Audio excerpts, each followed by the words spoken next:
বরিশালে ঘূর্ণিঝড় রিমাল মোকাবেলায় জেলা দুর্যোগ ব্যবস্থাপনা কমিটির জরুরি সভা অনুষ্ঠিত হয়েছে। জেলায় 541টি ঘূর্ণিঝড় আশ্রয় কেন্দ্র সহ গৃহীত বিভিন্ন পদক্ষেপ নিয়ে আলোচনা করা হয়। শনিবার দুপুরে জেলা প্রশাসনের সভাকক্ষে আয়োজিত এই জরুরি সভায় সভাপতিত্ব করেন জেলা প্রশাসক মোহাম্মদ শহীদুল ইসলাম। বরিশাল জেলায় 541টি নির্ধারিত ঘূর্ণিঝড় আশ্রয় কেন্দ্র আছে। আমরা সেগুলো প্রস্তুত করছি, পাশাপাশি অন্যান্য শিক্ষা প্রতিষ্ঠান সহ বিভিন্ন প্রতিষ্ঠানেও জরুরি প্রয়োজনে আশ্রয়কেন্দ্র হিসাবে ব্যবহার করা যাবে সেই প্রস্তুতিও আমাদের আছে। সভায় সিভিল সার্জন ডক্টর মারিয়া হাসান বলেন, দুর্যোগকালীন বা দুর্যোগ পরবর্তী সময়ে নাগরিকদের স্বাস্থ্য সুরক্ষায় মোট 98টি মেডিকেল টিম মাঠে কাজ করবে।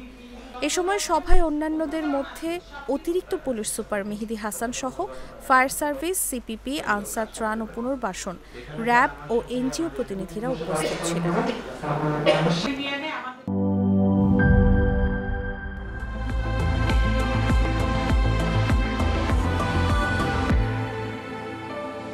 Harlan, be a show stealer.